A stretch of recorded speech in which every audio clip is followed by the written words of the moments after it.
Good morning, everybody. Just a short welcome on behalf of our Danish-Swedish Life Science Cluster Organization, Medical Valley Alliance. My name is David Sepanek. I'm the Head of Business Development and Public Affairs with MVA, as we like to abbreviate it. I hope and believe you will all enjoy today's very well-attended webinar with the title, Assessing Treatment Efficacy in Early Phase Oncology Trials, co-organized with our member company, IDDI. If you get inspired not only by the content of today's webinar, which I'm sure you will, but also by the concept, and starts to wonder if it would make sense for your company or organization to co-organize an inspirational webinar with Medical Valley Alliance, feel free to reach out to me. You will find my contact info on our webpage, www.mva.org, and it will also appear on the final goodbye slide after the presentations and after the Q&A session. If you have questions about the Medical Valley Alliance membership, how to join the MVA networks, which employees of our member companies can join free of charge, give me a call or send me an email.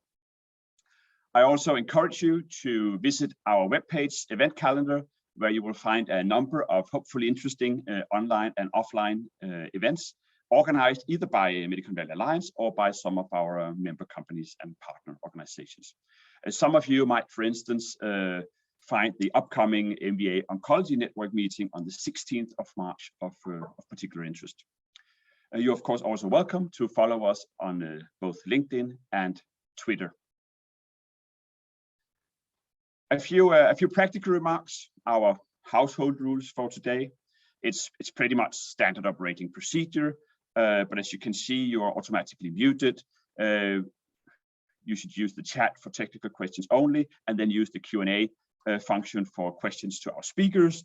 And then, as you can see here, please be aware that this event is being recorded and that you will receive an email with a link to the recording and an opportunity to provide us with feedback afterwards. But enough said on my part. I'm not the reason why you tuned in today. So let's fasten our seatbelts and get started. And without further ado, over to Eric Falvey, IDDI's Senior Director, Business Development Europe, who will introduce today's keynote speaker and moderate the Q&A session afterwards.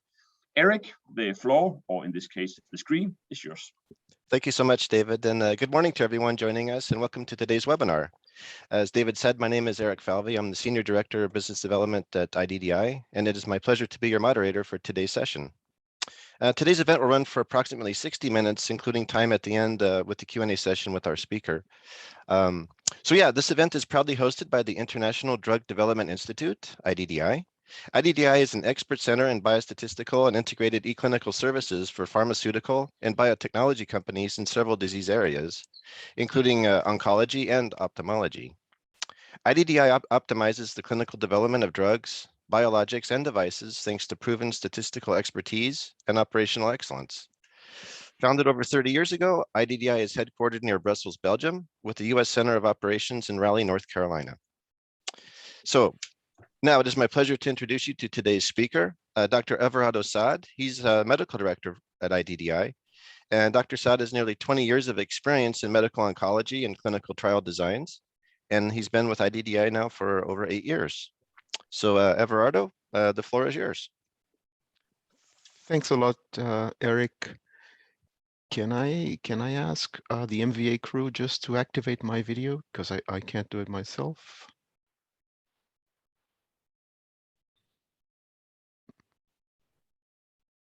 Yeah, seems I cannot do it for now. So let's go without the video for the time being. Here I am. Okay, thanks, Eric. Thanks, David, and a big thank you to the MVA crew for organizing the webinar. Good day to everyone, and thank you very much for joining. So my goal today is to talk about efficacy assessment in early phase trials in oncology, and I hope you'll find this informative. So I hope everyone can see my screen as well as my arrow.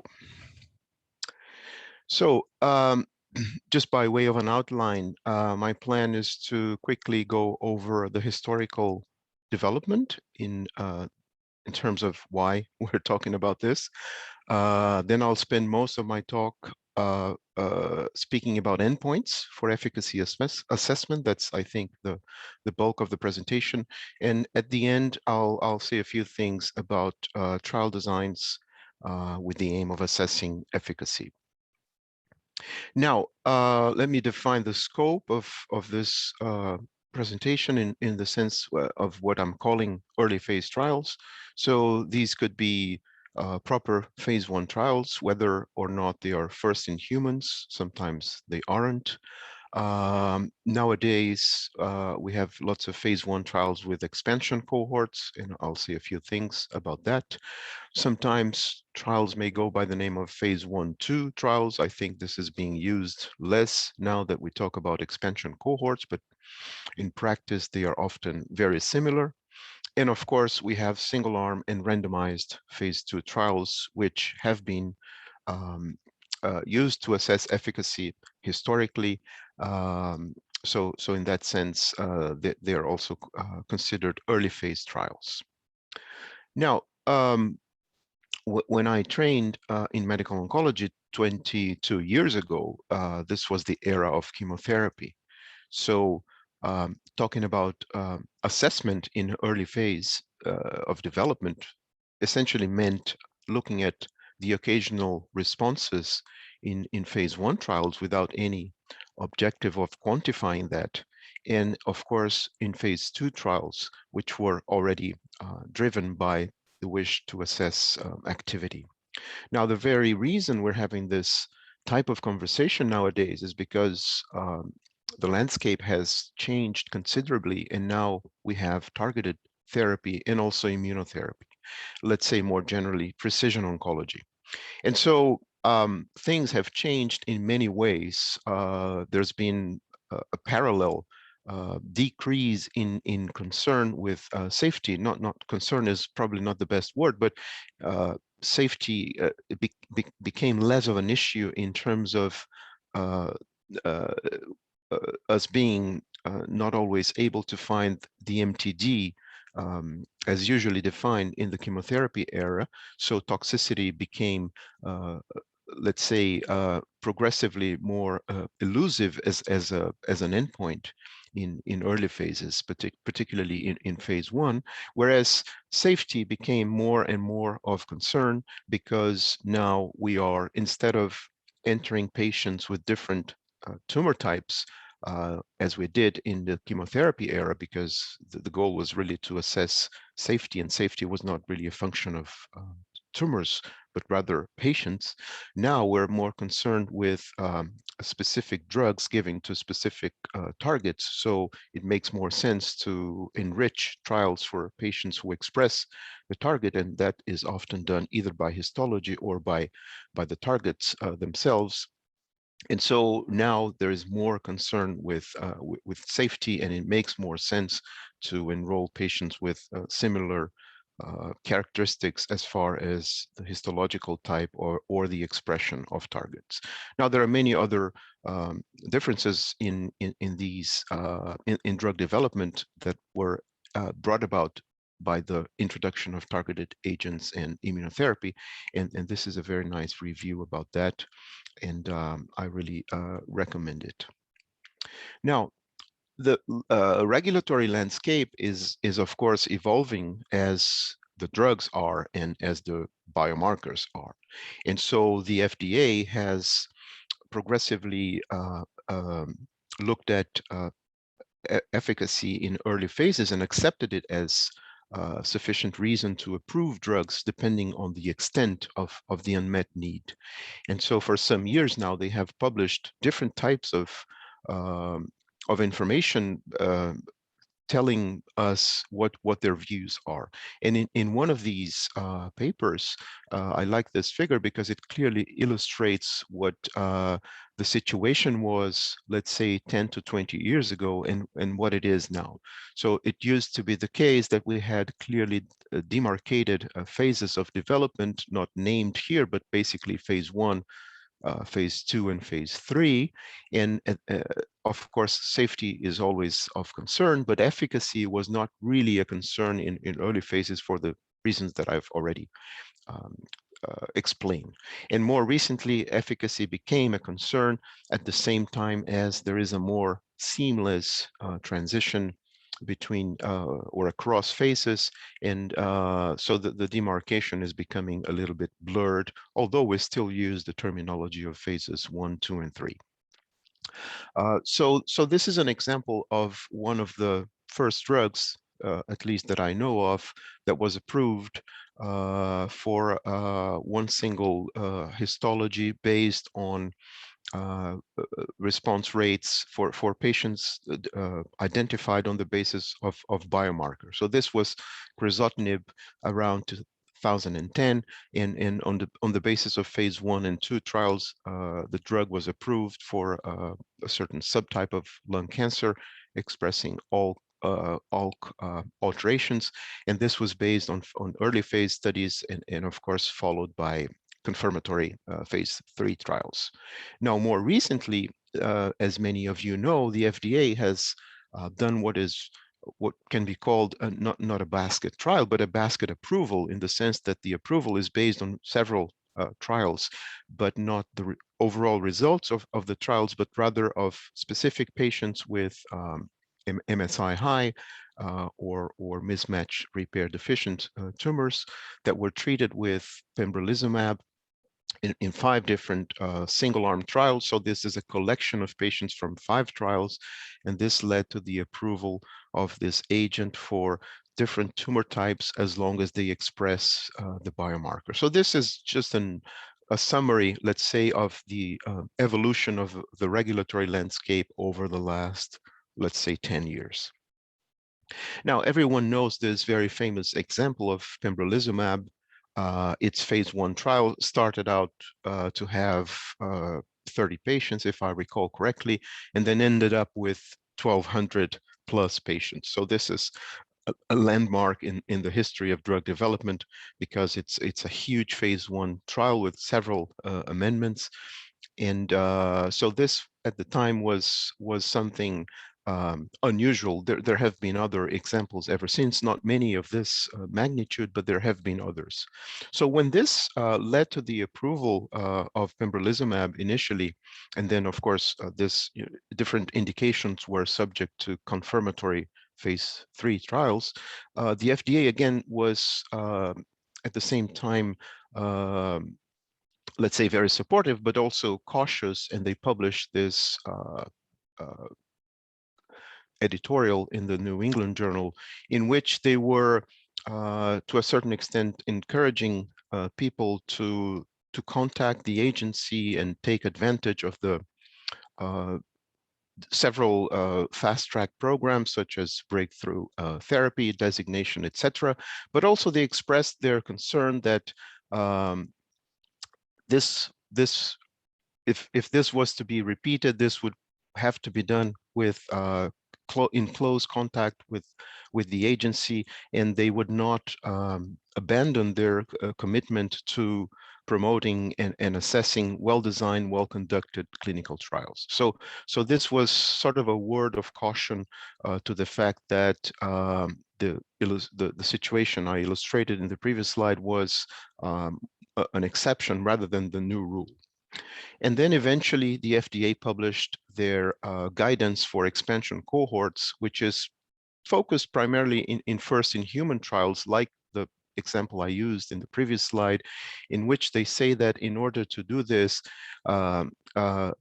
they expect that the investigational drug has the potential to meet the criteria for breakthrough therapy designation. So in other words, in order to repeat that experience with pembrolizumab or other agents since that time, the drug has to be sufficiently promising to have a phase 1 trial, which is first in human, with several expansion cohorts assessing activity. Otherwise, it's better to follow a more conventional development track, in the sense that a phase 1 trial will be relatively small, perhaps with efficacy assessment, but then followed by subsequent phase 2 trials. Just to give some examples of recent approvals, as you know, there are many nowadays.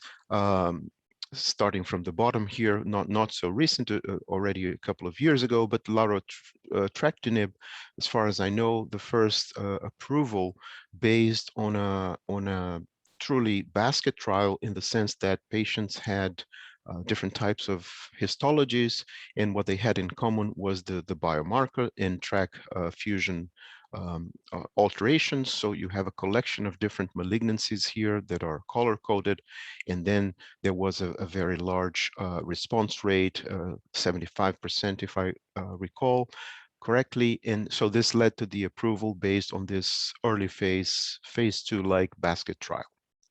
More recently, a couple of months ago, the FDA approved this agent, mobocertinib, for a very specific type of lung cancer, which is more or less 2% of all non-small cell lung cancers, which is a subset of the EGFR mutated tumors, particularly the ones that have this exon 20 insertion mutations. So this is a tumor for which there is considerable resistance to conventional tyrosine kinase inhibitors.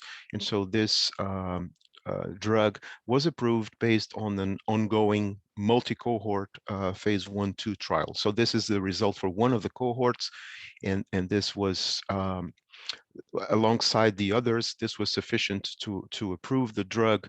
The response rates here were much lower than for larotrectinib, for example, another type of setting. So here it's closer to 30% response rate, but this was sufficient to lead to accelerated approval. Now, it's important to consider that many of these approvals are accelerated, so it's one of the fast track paths of the FDA. In most cases, this has to be confirmed by subsequent trials. Now, this was, let's say, the historical background. Let's take a look at individual efficacy endpoints that are used more frequently, and I have divided them here more, let's say, from a statistical point of view, into categorical versus time to event. I also added pharmacodynamics, although this is not used a lot for approval. There have been some examples. I'm not going to talk a lot about this, but I will talk a little bit about minimal residual disease, or MRD, towards the end of the presentation, just because this is gaining more traction lately. But I'll spend most of the time talking about the categorical endpoints, such as the objective response rate, or ORR, the complete response rate, clinical benefit rate. I'm not going to say a lot. Something called the durable response rate, not to be confused with duration of response, about which I will talk more extensively.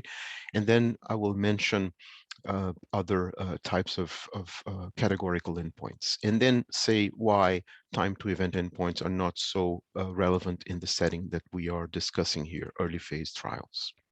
So let's start with ORR, which is the most important endpoint, efficacy endpoint in early phase trials. And for a considerable time now, the FDA, much earlier than this publication, the FDA has always seen the objective response rate as a valid indicator of treatment activity, for the simple reason that a shrinking tumor indicates something working, so the treatment is working, and a growing tumor indicates that the treatment is not working. There is now one minor exception, which is pseudoprogression in immunotherapy, that's relatively rare.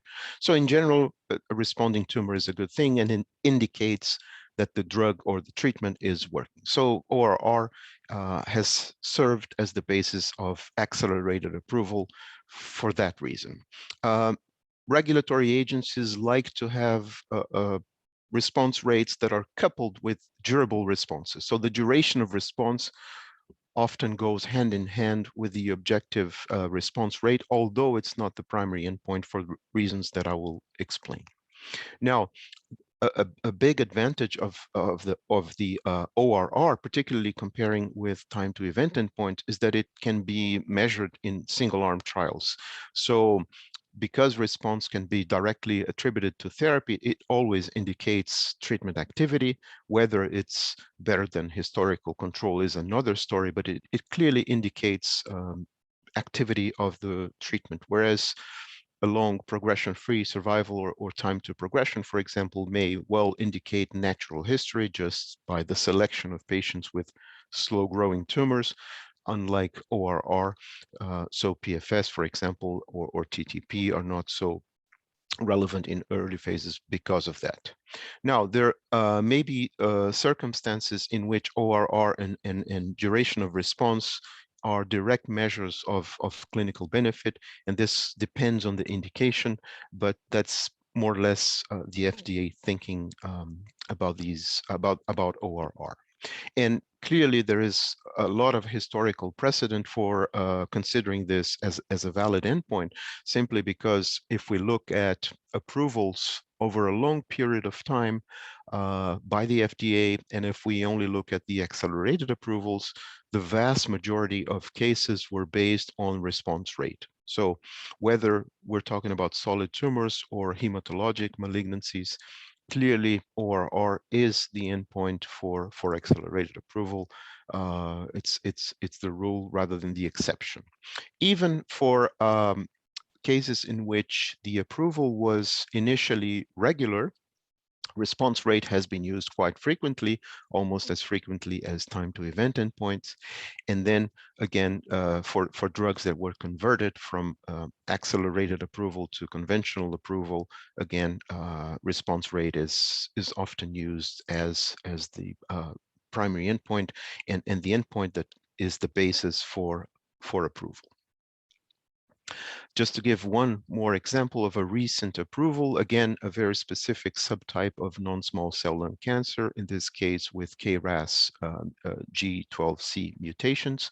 So these are tumors for which there is no particular targeted therapy, whether chemotherapy or immunotherapy have been used in the past.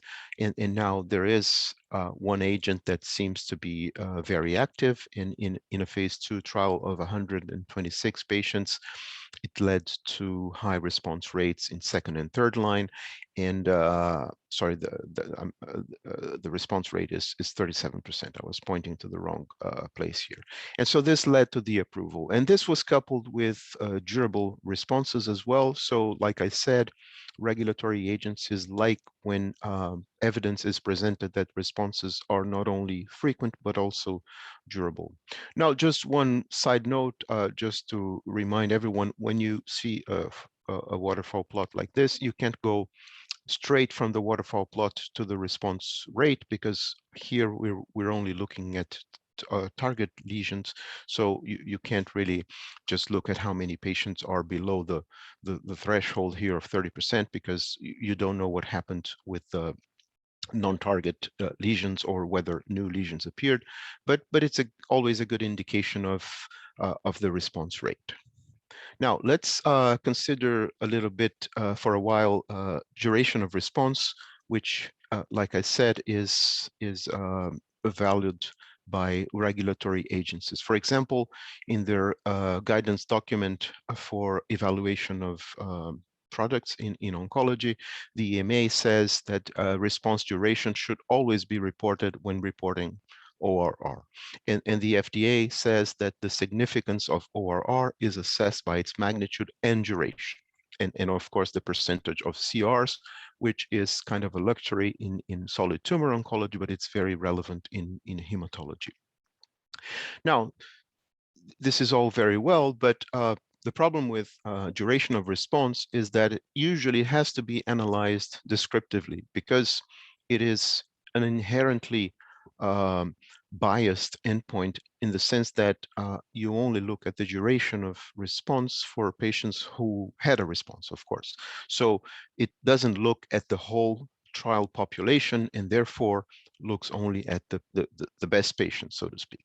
So there are this is a problem per se, and as a consequence of that, it cannot be used as the primary endpoint, because you're not talking about all the patients enrolled, and for the same reason, it's not used for sample size calculation, because you don't know ahead of time how many patients will respond. So typically, it's described as a secondary endpoint, and it's useful, particularly in single-arm trials. In comparative trials, it has one additional problem, that you are again not basing the comparison on the ITT population, because you compare responders in the control arm versus responders in the experimental arm, and the sample sizes are different, and this, of course, they depend on how many people responded. So this creates an inherent bias in the comparison, because you're no longer comparing patients as they were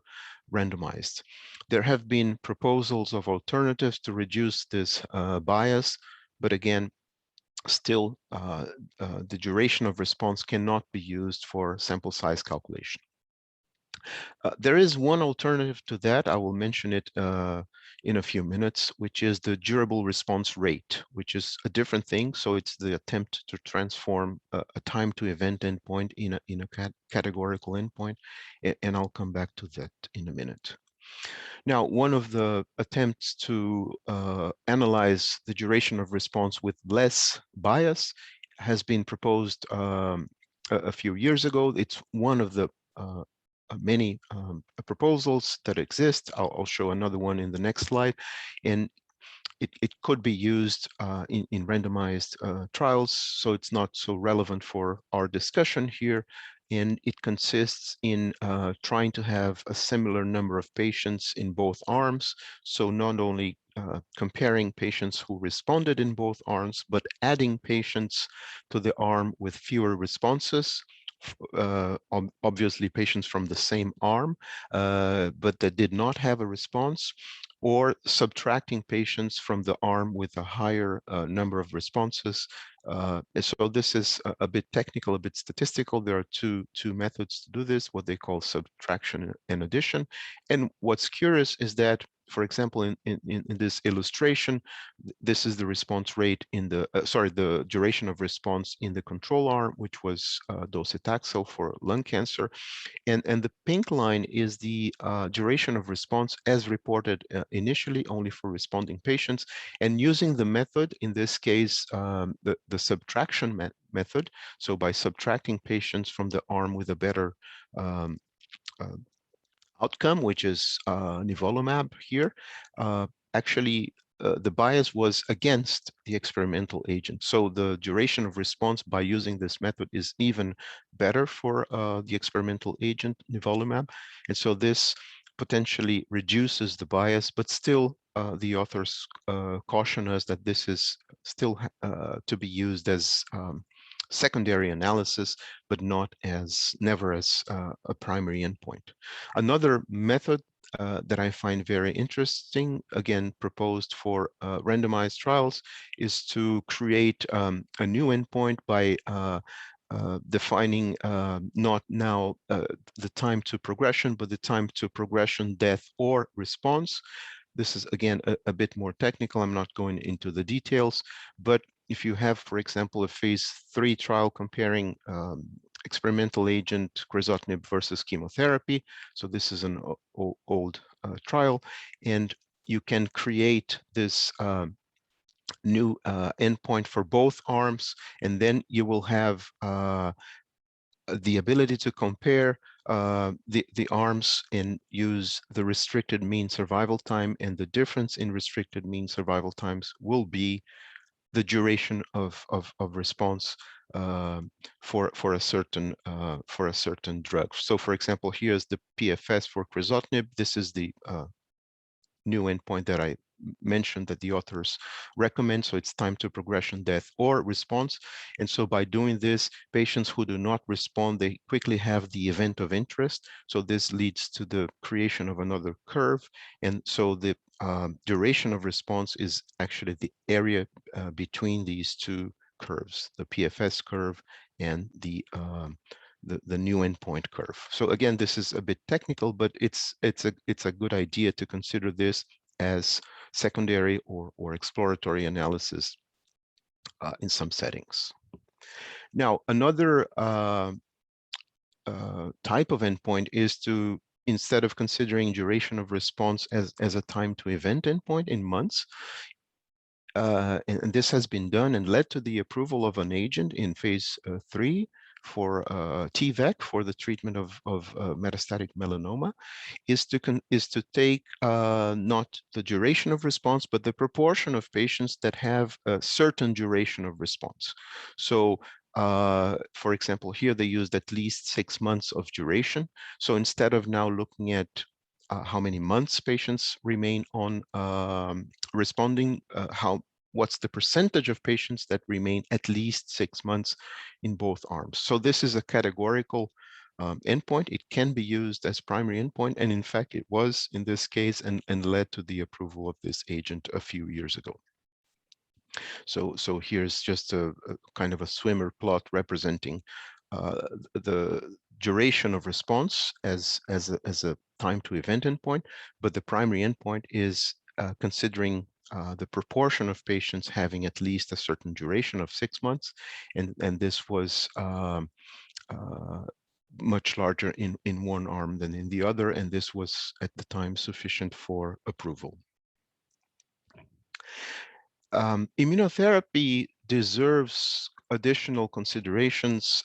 Many of them I won't make here, but I call your attention to a webinar we did a few years ago, and it's available on IDDI website.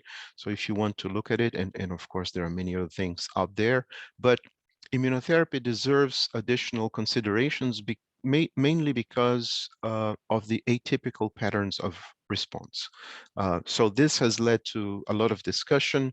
The main concern is with pseudoprogression, which is the most important reason for the RECIST group to come up with iRECIST, and for other groups to come up with the other 3 immune-based endpoints that currently exist. So we have now 4 immune-based response criteria, and iRECIST is the one that was proposed by the RECIST group, and the reason for this proposal was the existence of pseudoprogression. So in other words, some patients that appear to be having progression early on in the treatment are still destined to have a response. Why it happens, no one knows exactly, probably because of infiltration of lymphocytes in the tumor, or because of a slow response. Many different things may be at play, but in these cases, considering this as progression is not a good idea, because these patients tend to have a good prognosis. So the attempt to rescue these patients, and instead of calling them progressive disease, calling them a partial response in the next assessment, if it happens, is the reason underlying the creation of iRECIST. There's also a question of the timing of response. In some cases, it might take longer, although it's not always true. The frequency of response as well has been a concern in some tumor types, although to the best of my knowledge, the response rates to immunotherapy are as good as the ones we see with chemotherapy in relatively sensitive tumors, as well as with many targeted therapies, although arguably not as high as the 75% that we saw earlier in the presentation with larotrectinib, but the frequency of response as well.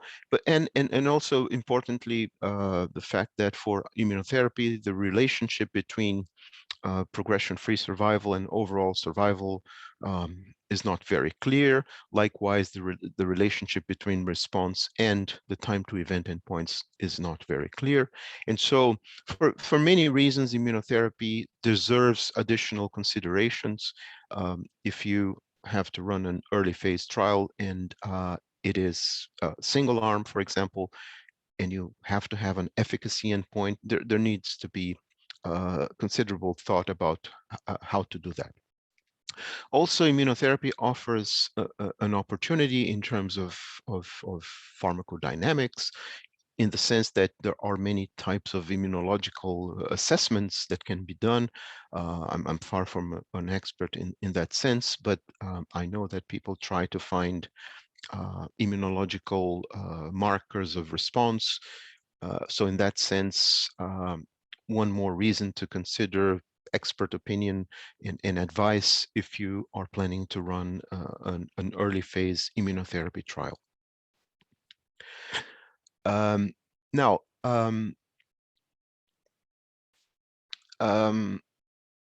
there's often a consideration of using a landmark time to event endpoint. And by that, I mean, instead of taking PFS or OS in its entirety, look at the survival curve at a certain point and see what the percentage is of patients free from the event at that point. So, for example, 6-month PFS or 12-month OS. So people often consider that as an alternative to time to event endpoints assessed conventionally.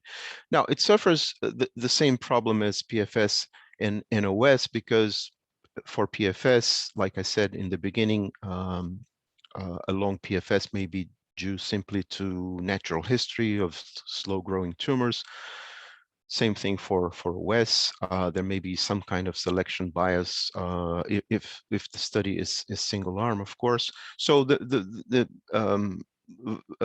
let's say biological relevance or meaning of PFS and OS in single arm studies is questionable. So for early phase trials, even if they are randomized, which we firmly believe in, even if they're randomized, sample sizes will be small. So it's hard to use these time to event endpoints in a convincing manner. Probably studies will be underpowered. So people try to do that. It might make sense in some settings. For example, if very low response rates are expected with a new agent because it has a different mechanism of action. I can't think of many situations like that, but it's true that it may happen. So it can be used on occasion, but I wouldn't think it's a very relevant endpoint. To the best of my knowledge, there is no regulatory precedent in the sense that I don't know of any drug that has been approved based on a landmark percentage of patients free from progression or death. I think it's more of an academic exercise, and I know it's been tested as surrogates in many settings, just to let's say screen drugs. So in that sense, it's a good thing, but I don't think it's an endpoint for drug approval. Now, I said I was going to say a few things about MRD because this is really gaining more traction. There's even now guidance by the FDA, particularly specifically for hematologic malignancies. So for those who may not know, if you look at the tumor burden in a patient's body, depending on the number of cells, you can detect these cells in many ways. So if there is a large tumor burden, of course, you can see metastatic lesions.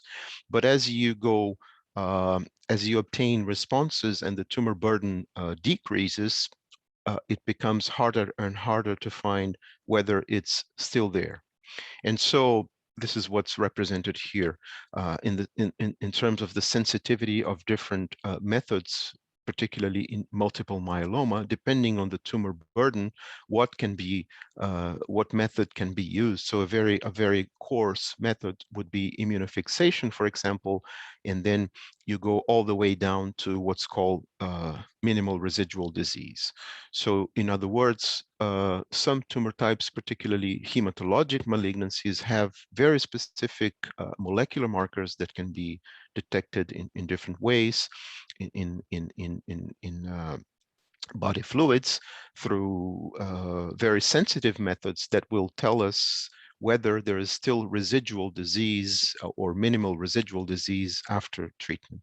So this is a way to make the search for residual tumor more sensitive, and it makes sense to use it in settings for which you have very active drugs that will lead to complete responses and no evidence of disease otherwise, but you still suspect that there is residual disease. So this is very appealing, and I know that many people are trying to validate MRD as surrogate endpoints, particularly for multiple myeloma, chronic lymphocytic leukemia. But for now, it's still an ongoing story. It's good that there is guidance by the FDA how to use this in drug development. As far as I know, it's not yet a primary endpoint, but probably it will, let's say, go up in the hierarchy of endpoints as we learn more about this and as it becomes more and more clear that it is, to a certain extent, a good surrogate for long-term outcomes. Like I said, many of the trials using it are still academic, and typically it is MRD is defined as a subset of complete responders. So among patients who have complete response by other methods, you expect that some of them will still have a positive MRD in the sense that their search for residual cells with a certain threshold of sensitivity will be positive, and those who are MRD negative. So typically CR with negative MRD is what is sought in many of these studies, and like I said, this is likely to become more and more relevant as we go forward. Again, an example of a recent approval, in this case, not so recent. So this is one of the many CAR T cells being assessed for hematologic malignancies. It's called tisagenlecleucel. Hopefully I'm not pronouncing this wrong. Some of you may know it by the brand name Kymriah. This was approved by FDA for patients of a certain age group with B-cell precursor acute lymphoblastic leukemia that was refractory to a few lines of therapy. And so the approval was based on the CR rate. It was based on the durability of response and of the CR and on MRD. So the reason I show it here is because it illustrates the thinking of the FDA in particular. Maybe it's also valid for other agencies. So they of course look at the primary endpoint because that's what drives the sample size and what drives the positivity of the study, but they take into account other things. So here the durability of CR was a secondary endpoint, and MRD likewise. So the primary endpoint was positive.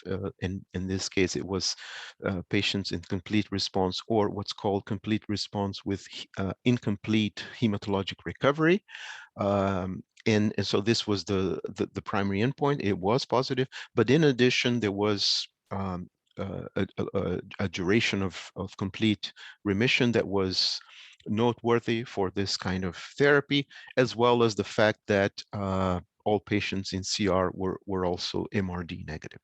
So this is just to illustrate that more and more these types of endpoints, which are currently secondary endpoints, in the particular example of duration of response and MRD, will be used and are used already for a drug approval by regulatory agencies. Now, let's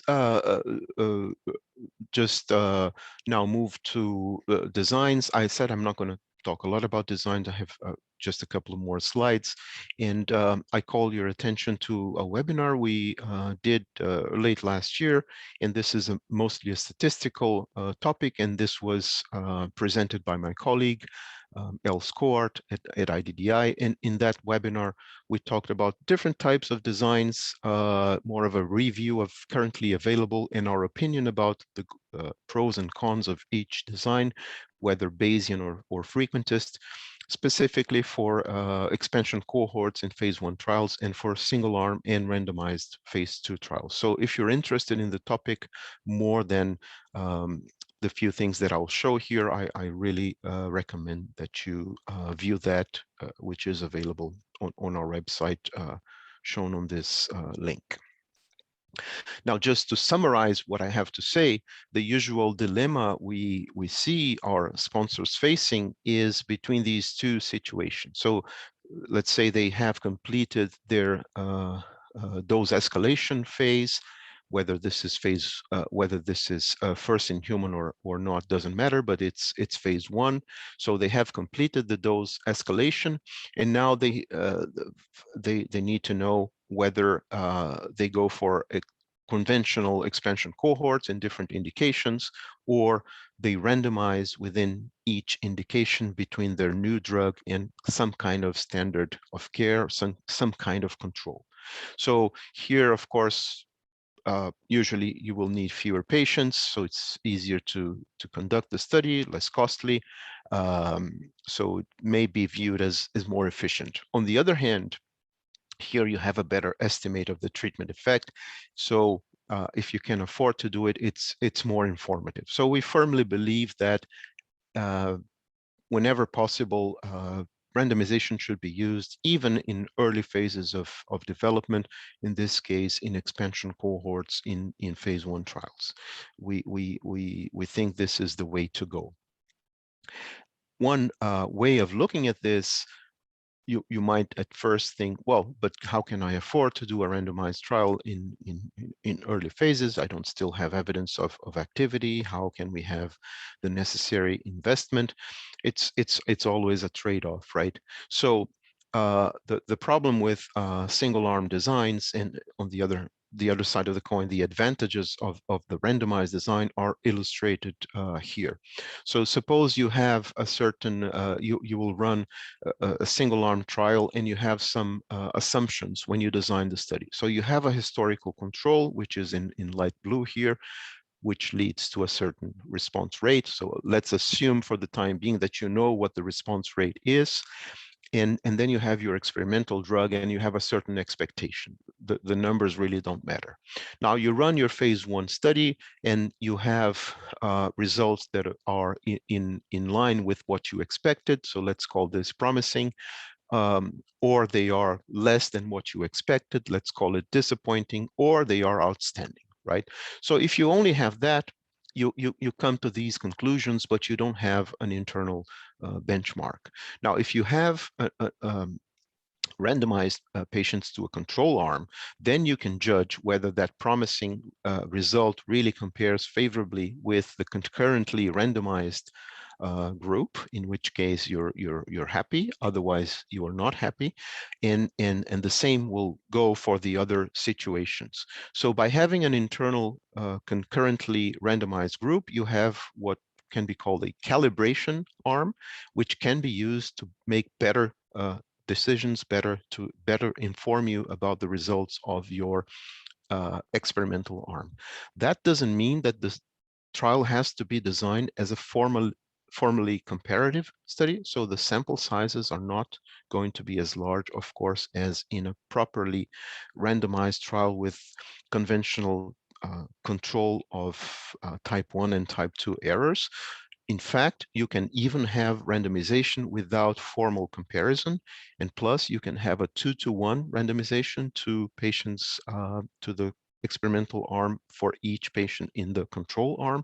So by doing these things, 2-to-1 randomization and non-comparative studies, just an internal control arm for calibration, you will have sample sizes that are not much larger than in a single arm trial. For example, instead of having a 30 patient single arm trial, you could have a 30 patient randomized trial with 20 to the experimental arm and 10 in the control arm, and have much more information than in the single arm trial with 30 patients. So in a nutshell, that's our general view. Of course, this is very simplistic. There will be situations when many more considerations have to be made. There are different types of designs. There's lots of things to be discussed, but this is, in a nutshell, our message for the role of randomized trials in early phases of development, something we firmly believe in and try to advocate whenever possible. Of course, there are situations in which this is not possible, but arguably these situations are much less frequent than one might think at first, if enough thought is given to randomizing patients. In talking about randomization, in this MVA series, we had a webinar late summer of last year. So again, this is available if you want to view it. And that's in that webinar, the focus was on randomization, even in the case of precision oncology and very targeted agents, and why we think that randomization should not be abandoned and continue to be, whenever possible, the gold standard for assessment of new drugs, not only in early phase, but of course in late phases of development. So to conclude, I think it's fair to say that efficacy assessments have become a very important component of early phase trials.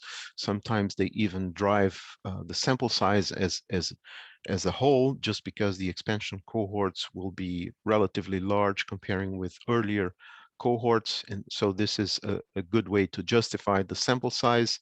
Like I explained, response-based endpoints are very suitable for early phases of development. Again, there will be specific considerations regarding mechanism of action or specific situations that need to be discussed, but these are nuances. As a general rule, ORR is a valid and acceptable endpoint.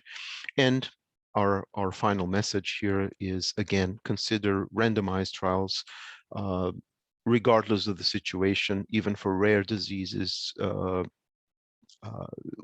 Don't abandon the idea. Of course, in some cases, it won't be feasible either for logistic or ethical reasons, but in many cases, these studies are feasible and they should not be abandoned. So I will now hand it back to Eric to start the Q&A session. And I hope you have enjoyed. Thank you very much for your attention. Well, excellent. Thank you again, Everardo, for your presentation. I hope everyone enjoyed that. So now we can get into the Q&A portion. And as a reminder to our audience, you can continue sending in your questions using the Q&A panel at the bottom of the screen. And we've already received some questions here, so I'll go to my other screen.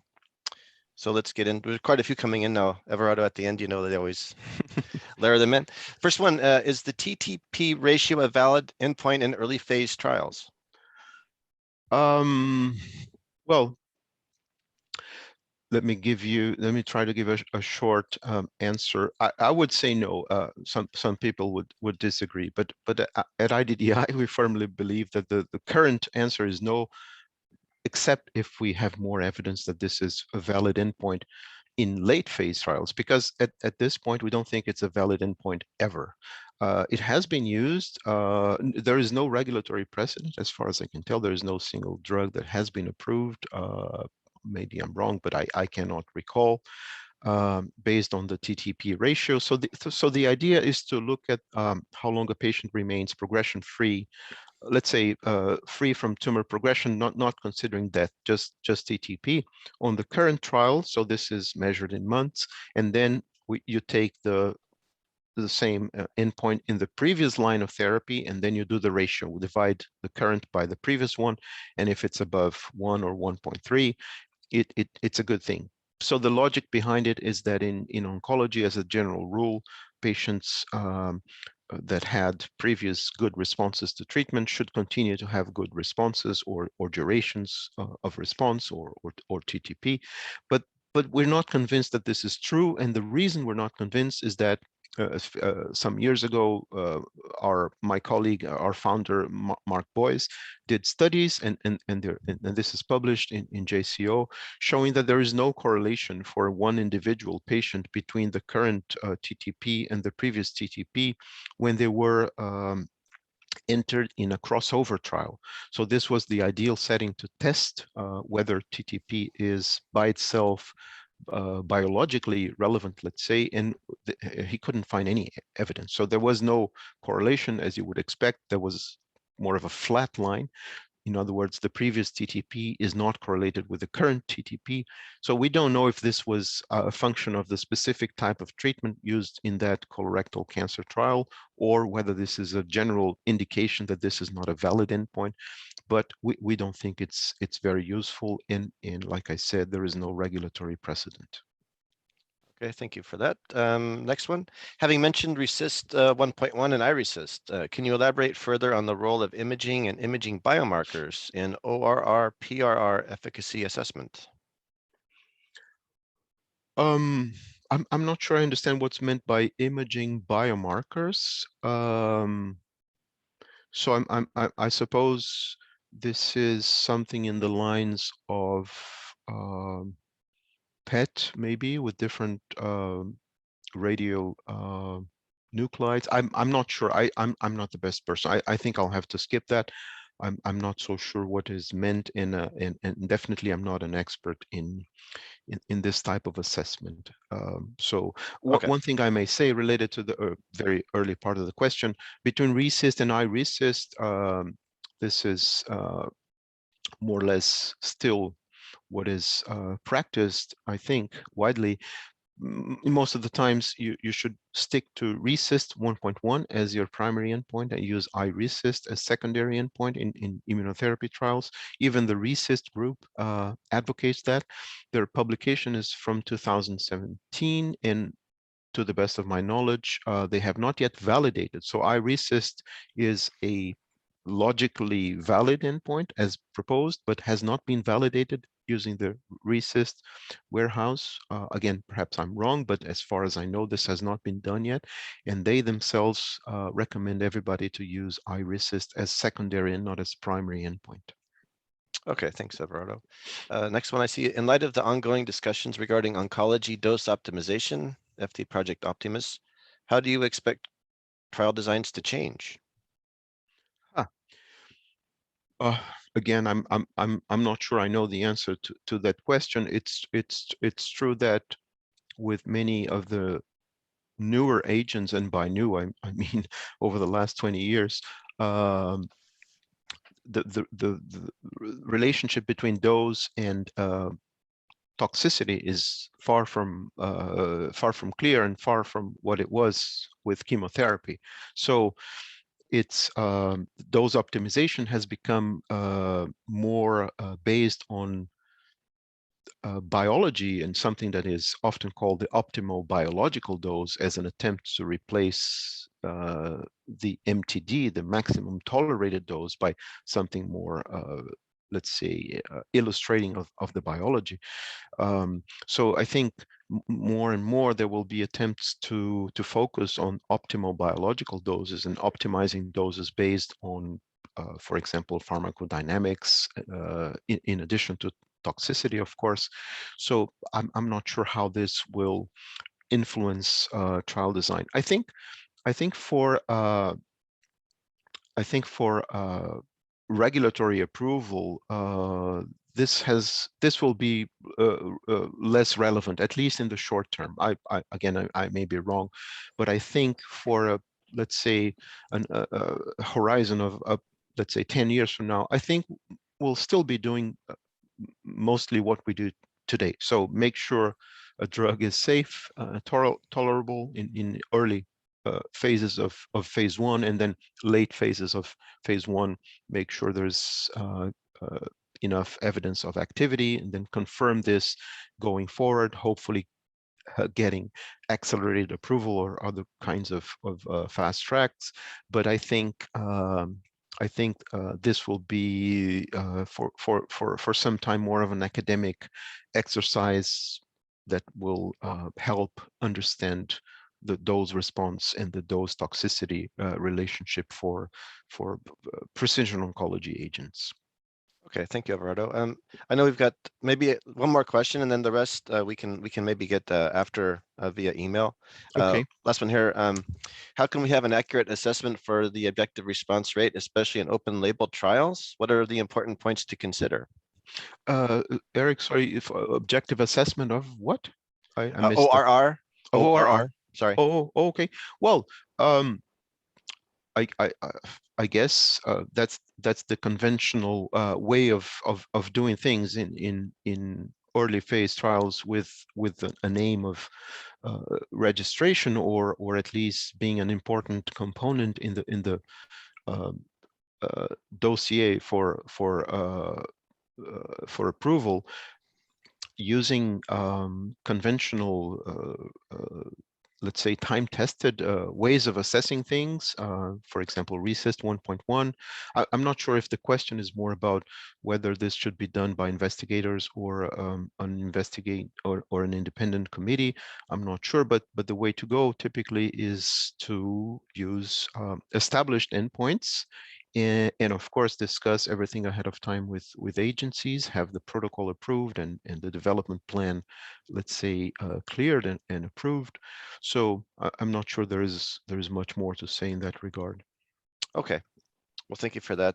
Well, we're at the hour here, so I wanted to thank everyone for sending in your questions. We've now reached the end of the Q&A portion. So please note, there are several questions coming in that, so we'll be sure to follow up with you after the presentation. If you do have any further questions, please direct them to info@iddi.com. And I wanted to final thank you to everyone for participating in today's webinar. You'll be receiving a follow-up email with direct access, I think, from MVA for the archive for this event. And a final thank you, Everardo, for your excellent presentation, and to our colleagues at MVA for, again, hosting this fine webinar. So thank you, everyone. Thanks, everyone. Bye-bye. Yes, and on behalf of Medical Valley Alliance, I would also just like to say thank you and see you later. I hope it's been time well spent and that you have appetite for more MVA events in the future. As mentioned earlier, feel free to reach out to me if you want to know more about this and other MVA event concept. And of course, finally, also a thanks to Eric Everardo and the entire IDDI team behind them who made this successful webinar possible. And with that said, I think we have reached our destination, and I will conclude this inspirational webinar. Take care out there.